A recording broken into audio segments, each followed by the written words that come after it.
Safe Software is pleased to present the 2009 FME International User Conference. This session is presented by Dmitry Bog, a Senior Creation and Testing Analyst at Safe Software.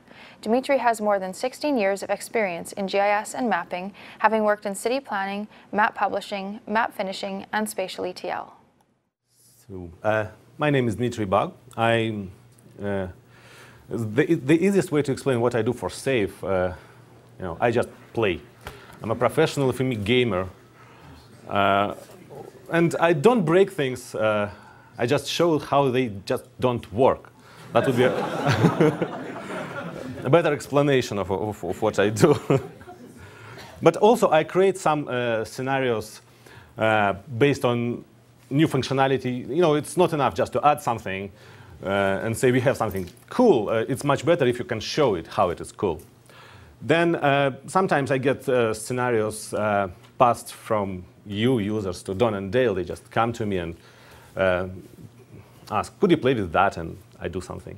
Sometimes I write an FMEpedia article and the users can get back to me asking, could you somehow play with our problem to see what you can do? Before I continue, I have to talk about this title. Originally, this presentation was called Rasterizing for Virtual Earth. But I don't know whether you know or not, when this presentation was finished, the preparation of this presentation, Microsoft renamed Virtual Earth to Bing Maps. So, and whenever I say Virtual Earth, you still should understand it as Bing Maps. It's deeply imprinted into my brain, and as you may know, our hardware and software wasn't upgraded for the last 30,000 years. Just minor updates didn't include string replacer, formerly known as grepper, so it's not that easy to switch. So they said that this scenario is customer-driven. I got a few requests, people asking whether they could take their data, vector data, and rasterize it. You don't see the title, by the way. What can we do about that? Yeah. Can we rasterize our data? Sometimes they could be quite... What is that? OK. And take this data, rasterize, and bring to virtual... Oh, sorry. Bing Maps. So, OK, let me try to do that. To bring this data, say... Search and replace. That would be... OK. For example, we can have something like a shapefile and want to see it nicely in Bing Maps.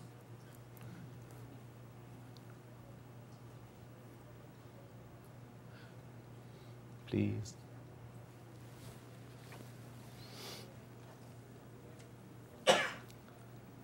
Hopefully it will work.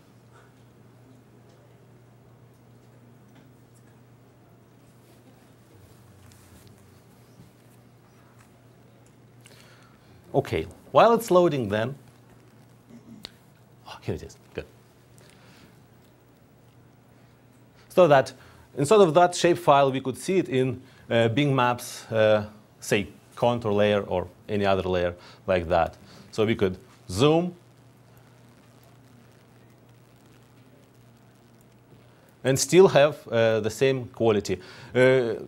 Customers also wanted to be able to, that's probably too close, be able to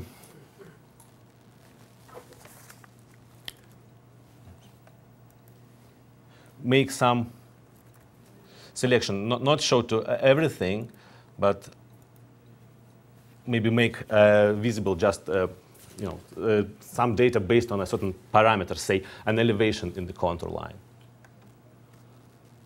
So here I show that you can do that. It's just simple JavaScript.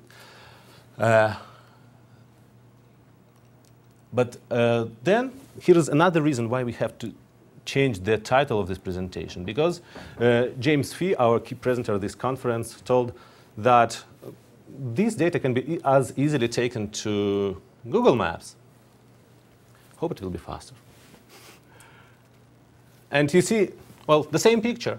And you also can zoom in and have the same, well, basically, the data is the same. So it's read from the same source. So those are exactly the same tiles on the server? Exactly, in the same location. So for contributing this, we just had to add some JavaScript. We have to have to say thank you to James Fee and RSP Architects for contributing this JavaScript code. So the data sets users had something in common. Usually they were talking about multiple layers, several zoom levels or scales, and sometimes they had quite wide coverage, say country-wide coverage, Canada-wide coverage, which is quite big. I thought it all should be quite easy. For these testing purposes, I couldn't use client's data, so I used VMap level 0. It's a free data set. I took a contour level from there. It's quite big, but not huge. Our customer had gigabytes and gigabytes of shapefiles. I tested it in about a 1 gig shapefile. So I took this data, converted it to a shapefile just to make the same environment that the customer had, and tried to, well, set up a workspace. Initially it looked all quite easy because I have similar scenario for raster data, and I saw that just one extra step. I have to rasterize and then do all the same.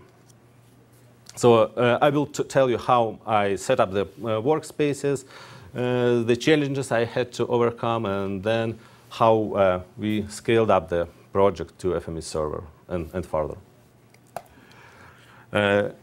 But maybe for those of you who don't know how Bing tile system works, I have to explain it. The whole world is tiled with those tiles. At the top level, when you have the whole world, you have just 4 tiles, numbered from 0 to 3. It's level 1. Each of these tiles is just a small raster, 256 by 256 pixels. Then at second level, you have the raster of the same size, 256 by 256 pixels, and obviously you can see that each tile is tiled into 4, and so on.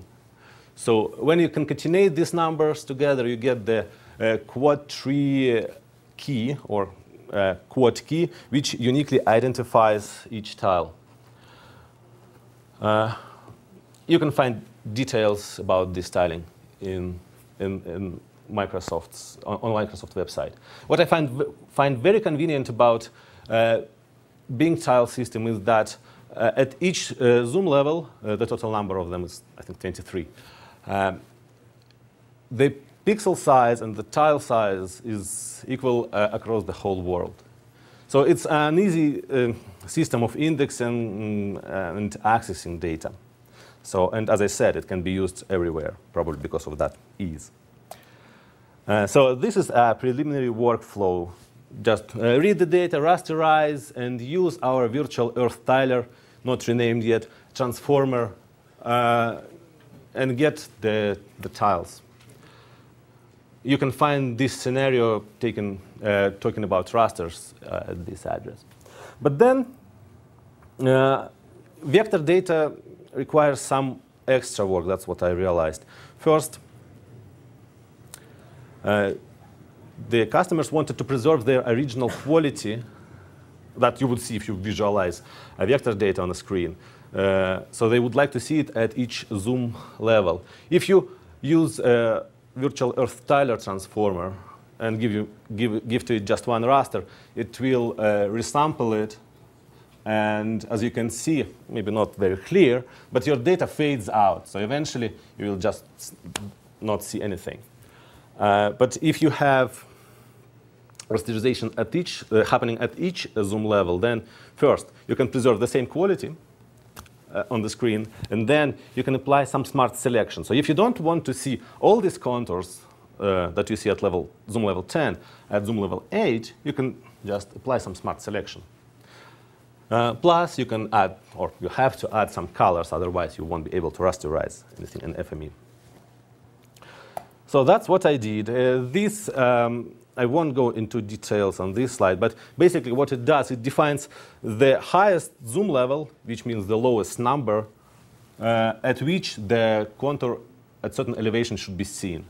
So the 1,000 contour should be seen at zoom level 3 and below, 500 at zoom level 4 and below, and so on. So that's how it can look. So depending on zoom level, you get different content. Then with a simple loop, I just create several data sets.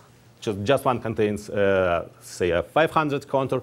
The second data set contains 500 and 200 contour, and so on.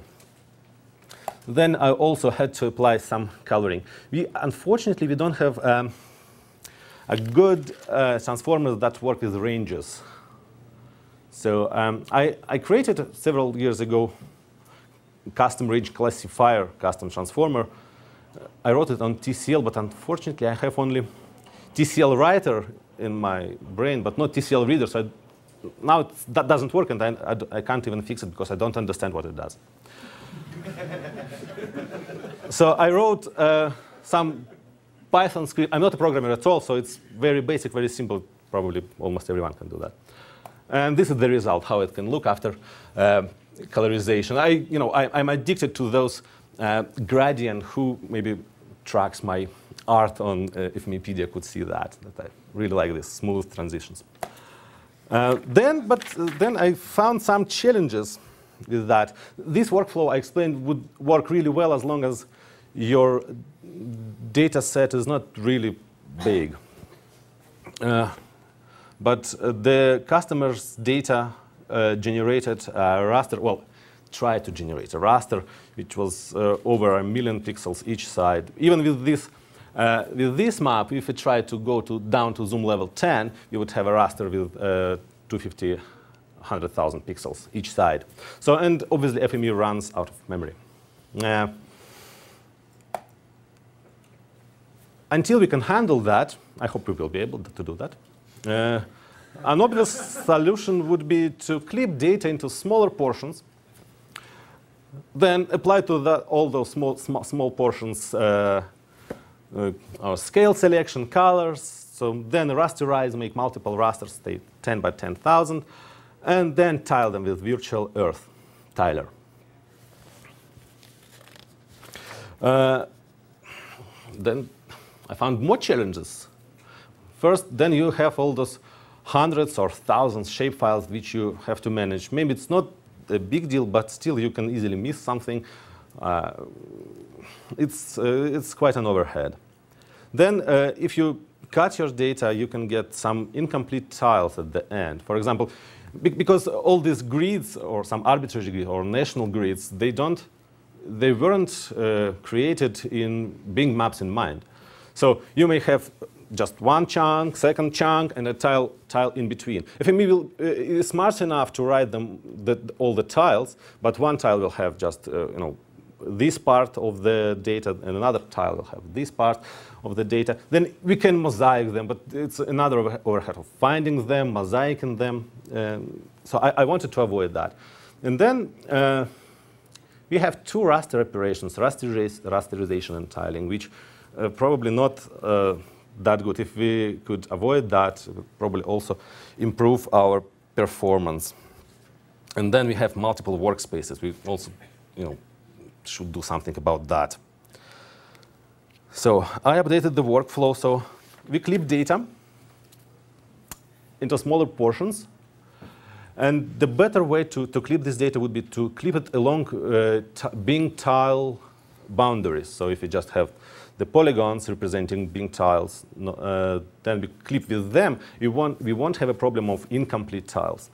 Then apply the same scale selection and colors. Then those smaller chunks, from them, we can go to Bing tiles themselves. If we clip again with Bing tiles, then we just don't have to use virtual earth tiler at all. So we can tile before rasterization. And this way, we don't have two raster operations. Then we just have to write them.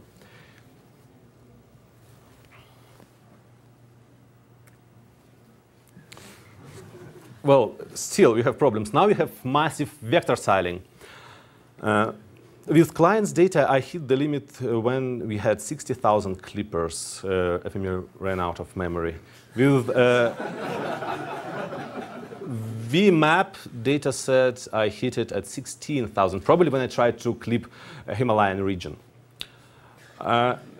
In theory, this should not happen, because we have an option clippers first. But it does. I filed the bug, but still, I need a workaround.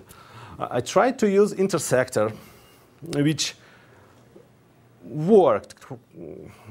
And I was able to generate about 200,000 tiles using intersector, but still then I hit the limit. It probably would be better if we just set up the process that way, that we just don't give Clipper too much work, if we just could regulate it somehow.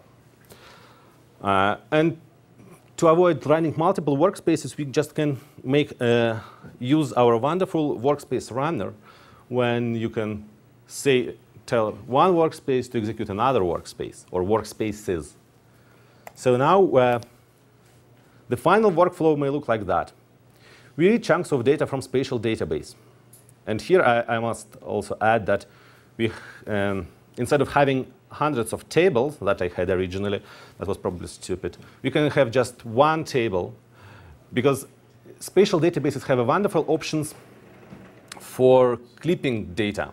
You just specify extents, and you get whatever you need. Imagine you have, say, a map info tab with 5 million features, and you need just a portion of that data. You have to read it, you have to add clipper, you have to add clipping operation.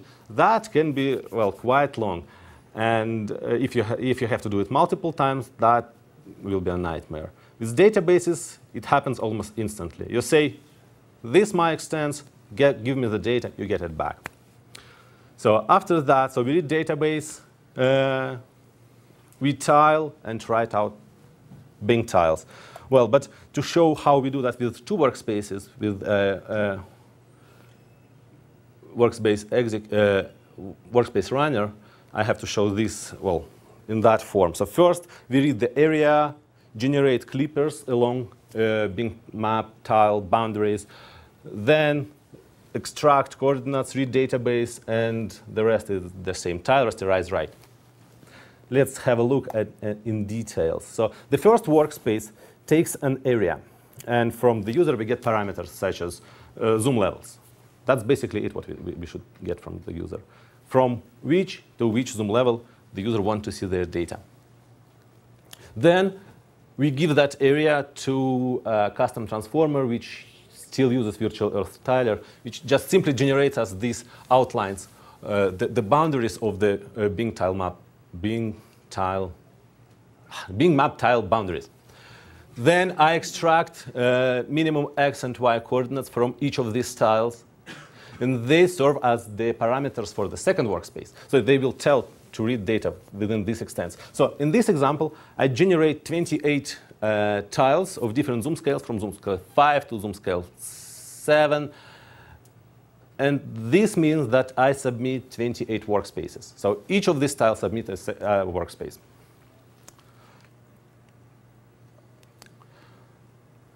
The second workspace simply read that portion of the data, rasterizes it, or if it's necessary, tiles again. Why do we need two-tiered tiling if we have such a great, wonderful option on databases?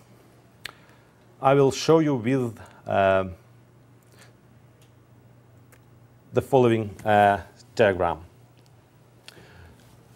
Green represents time in seconds, and orange line shows the number of workspaces I had to run. So if I tried to do everything with one workspace, I don't know, maybe it's finished, but it could finish, but I stopped it after 36 hours. It just was too long to me. When I tried to, and here I had one workspace with 16,000 tiles per workspace. Here you can see that when we have just 16 workspaces, our time goes down significantly. The optimum is when we have between 64 and 1,000 tiles per workspace. And then the time goes up again. So if you execute many, many workspaces, the overhead needed for running the whole infrastructure of the workspace outweighs any advantages of fast clipping. So, but if you have to take millions and millions of tiles, well, in our customer request, they wanted to tile all the candidates down to zoom level 15. I think hundreds of millions, if not billion tiles. What should you do? Well, to adapt this workspace for FME server, you just have to replace just one transformer. You should replace, I will show you that. You should replace workspace runner with server job submitter. Oops. Oops. It has all the same parameters. You just have to specify here. Just the only replacement you have to make. And of course, you have to have a server up and running. So this graph combines results of several tests. We thought, well, if we have such a, well, if you can make, say, 200,000 tiles in 6 hours on a server with a single engine, if you put 4 engines there, it would be just 4 times faster. With my voice, I'm trying to give you a hint that it didn't work. So compare these two columns. Here we have one machine, one engine, and this is the time. Here we have one machine, 4 engines. This is the time. So these machines, they fight for. We didn't expect that for I/O. So that was our bottleneck. The engines weren't be able to write so many tiles. We just limited on a machine, on a regular machine, to say 10 tiles per second. So then we tried to find the optimum, and we compared 3 engines, 2 engines, 1 engine per machine. But you don't see much difference when you have in time. When you have 2 or single engine on per machine. It's about the same, so it makes no sense. So the optimum you reach when you have multiple engines, single engine on multiple machines. So machines, engines, single engine, time, just about an hour, instead of 8 hours in this case. So here just a graph with some performance tests. It shows you that when we increase the number of engines, we get this graph. This curve probably signifies another bottleneck, which I assume that could be a database running on my modest machine. Now, if you had unlimited number of computers, the whole process, the length of the whole process will be defined by the slowest workspace.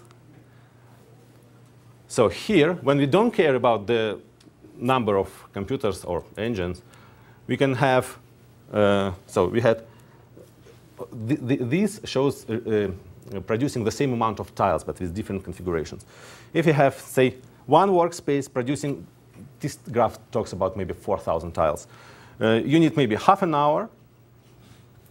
With 82 workspaces, you need just half a minute to do the same. So if you don't care about, if you have unlimited number of engines, then that probably would be your time. And we already heard today about cloud computing, but I don't know anything about that. That's why I'm anticipating with greatest interest the talk by Paul Bissett from VioGeo this afternoon to see how this exact scenario was taken to cloud and what results it showed. So some conclusions. To make tiles, you need only FME desktop and nothing else. You don't need server. If you limit it to, well, say, a few 100,000 tiles, you are good to go. And these results can be used not only with Bing Maps, you can also use them with Google Maps and probably with other mapping platforms. FME server will scale up your projects significantly depending on the number of engines you have. And if it's not enough, you should consider cloud computing, where you probably have practically, well, no real limits. So, any questions right now, or I'm here 2 days?